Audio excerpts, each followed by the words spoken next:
Bertemu lagi di channel Kura-Kura Terbang. Hari ini kita akan membahas mengenai algoritma page replacement pada sistem operasi, ya, dimana masih bagian daripada materi manajemen memori di subbagian paging. Ya. Jadi dalam dunia software engineer, ya, dalam sebuah software engineer kita sering mendengar ada istilahnya chase, ya. Jadi kalau kita bergelut di dunia ilmu komputer, maka kita akan sangat sering mendengar kata change, ya. Apa itu change? Ya, menurut versi Wikipedia menyatakan change adalah mekanisme penyimpanan data sekunder berkecepatan tinggi yang digunakan untuk menyimpan data atau instruksi yang sering diakses. Ya, jadi change itu fungsinya untuk menyimpan data, ya, dalam berkecepatan tinggi, di mana data yang disimpan itu, ya, atau instruksi yang disimpan itu yang sering, ya, yang sering diakses secara terus menerus, ya. Maksudnya itu kita sering akses, ya, nanti sekitar 10 menit kita akses lagi. Nah, itu fungsinya change, ya. Jadi prinsip kerja change itu sangatlah sederhana, ya. Jadi prinsip kerja change itu sangat sederhana, yakni menyimpan data sementara, ya, yang nantinya data tersebut bisa kita gunakan secara berulang-ulang, ya. Jadi dia menyimpan data secara sementara, di mana data yang disimpan tersebut, ya, atau instruksi atau file tersebut bisa kita gunakan secara berulang-ulang pada sebuah sistem. Itu change, prinsip kerja dari change, ya. Sekarang kita analogikan seperti ini saja, ya. Kita analogikan dalam kehidupan sehari-hari, ya. Sebut saja kita mempunyai rumah makan, ya. Kita sebut saja ada warung makan di mana terdapat berbagai menu, ya. Jadi warung makan ini menu favoritnya misalnya teh manis, misalnya kopi, ya, misalnya bakso, nah gitu, ya. Jadi setiap rumah makan itu mempunyai biasanya ada menu favoritnya tersendiri, di mana menu favorit tersebut itu biasanya akan dipesan setiap orang yang makan, ya, favorit, gitu kan.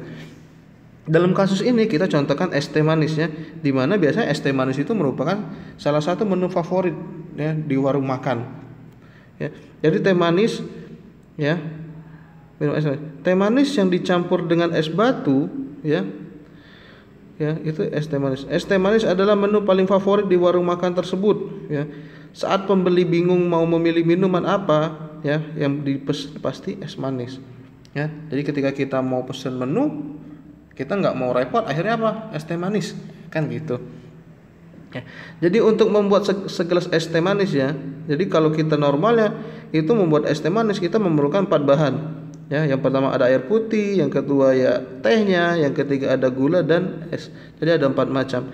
Dan untuk membuat segelas teh, ya, itu rata-rata menghabiskan waktu mungkin sekitar 5 menit. Ya, jadi ketika kita ingin membuat sebuah es teh manis pada rumah makan, biasanya kita kurang lebih menghabiskan waktu sekitar 5 menit untuk best case, ya. Untuk worst case, ya, itu 10 menit, ya. Jika mungkin nanti ada ditambah susu gitu, ya. Mungkin nanti airnya belum matang, ya, itu perfeksionis. Dia butuh waktunya 10 menit, tapi normalnya kita butuhkan 5 menit. Nah, misalnya di warung rumah makan tersebut itu, ya, sedang ada rombongan yang makan. Misalnya ada 30 rombongan yang lagi makan dan sangat ramai, sehingga banyak pesanan itu akan menumpuk, ya. Khususnya misalnya 30 orang itu misalnya es teh manis semua, gitu kan, ya. Jika sang pelayan membuat es teh manis dengan sistem per gelas, ya, sistem per gelas itu yang 5 menit ini, gitu kan, maka waktu yang digunakan atau yang diperlukan itu sangat lama sekali, ya. Jadi 30 gelas dikali 5, gitu, ya. Satu gelas kan 5 menit. Jadi kalau 30 gelas, ya 30 kali 5, gitu kan, cukup lama kan waktunya. Jadi jalur cepatnya apa, gitu, ya. Kalau kita perhatikan misalnya yang di sekeliling kita, ya, misalnya es teh manis itu sudah disediakan sebuah namanya teko, ya, katakanlah teko atau tempat menyimpan teh manisnya, Ya, di mana teh manis tersebut biasanya sudah dicampurkan tehnya dan gulanya, ya, serta air putih. Jadi dalam teko itu sudah disimpan ada air putihnya, ya, ada tehnya dan ada gulanya. Ya, disimpan dalam sebuah teko. Ya, tentu dengan metode ini penyajian es teh manis akan lebih cepat. Ya. Ya.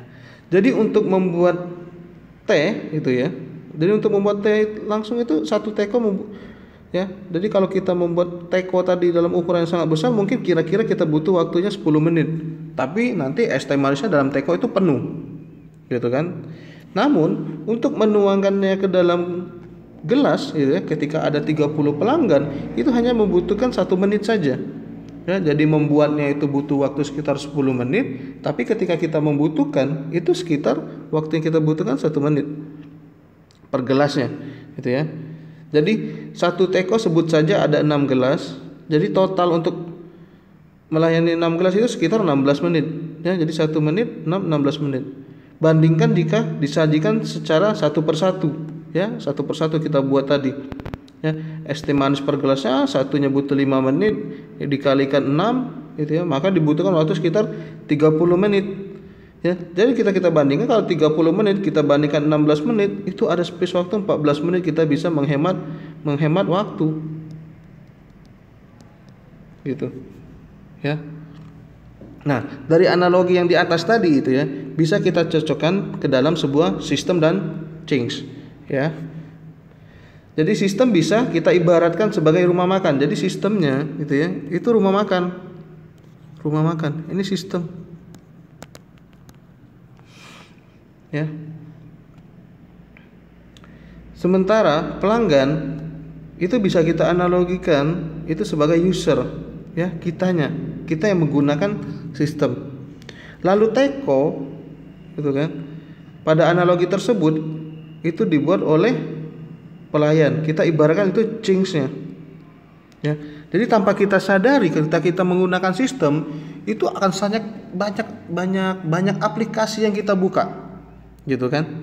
Kita mau buka Chrome, di dalam Chrome itu sudah banyak sekali tab-tab yang kita buka itu ya, website-website yang kita buka itu ya. Belum lagi kita misalkan dengarkan lagu menggunakan Spotify gitu ya. Misalkan kita lagi buka Adobe Reader, kita buka Photoshop, kita buka Adobe Illustrator. Nah, itu yang sering kita lakukan, sehingga makanya tadi punya prinsip kerja si CIS tadi ya. CIS itu menyimpan semua data-data yang sering kita buka tadi ya, sehingga ketika kita ingin membukanya kembali itu mudah ya. Kan pernah kita membuka ketika kita baru menghidupkan sebuah katakanlah PC gitu ya, katakanlah sebuah laptop di pagi hari gitu kan. Ketika kita membuka Microsoft Word itu akan sedikit lebih lama dibandingkan misalnya kita sudah buka Microsoft Word, sudah kita ketik, kita close sebentar, terus kita buka lagi sekitar 5 menit, maka proses yang terjadi ya itu akan lebih cepat. Nah, itulah change tadi, gitu kan. Ya, jadi untuk algoritma page replacement gitu ya, itu banyak sekali algoritmanya. Ya, ada 12 algoritma. Yang pertama ada algoritma FIFO ya, sama first in first out, optimal ya, LRU gitu ya, NFU, aging ya, second change, algoritma clock counting, LFU, MVU dan RNU, yang terakhir page buffering. Jadi kurang lebih ada 12 algoritma page replacement ya. Algoritma page replacement. Jadi ada kurang lebih ada algoritma page replacement ya. Dimana nanti teman-teman bisa mencari tahu kelebihan dan kekurangan dari algoritma pada page replacement ya. Di sini kita akan coba bahas salah satu kasus algoritma, misalnya kita akan bahas tentang algoritma FIFO ya. Nah, ini contoh kasus dengan menggunakan page replacement algoritma FIFO ya. Ya.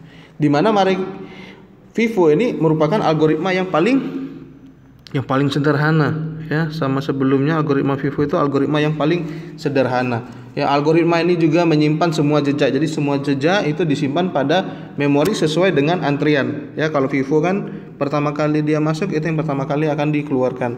Ya, sama. Jadi halaman yang pertama kali datang akan terletak pada halaman paling depan. Ya, itu FIFO. Setiap halaman akan diganti, halaman paling depan akan dipilih pertama kali untuk dihapus. Ya, jadi ketika ada proses yang masuk, maka halaman yang pertama kali masuk itu akan dikeluarkan dan itu akan diganti dengan proses yang akan masuk. Ya. Contohnya gini, kita punya referensi string. Ada 1, ya, ada 4, ada 7, ada 3, 2, 5, 3, 6, 5 dan 5. Kita punya referensi stringnya ada 10, ya, kurang lebih 10. Ada 1, 4, 7, 3, 2, 5, 3, 6 dan 5 dan 5.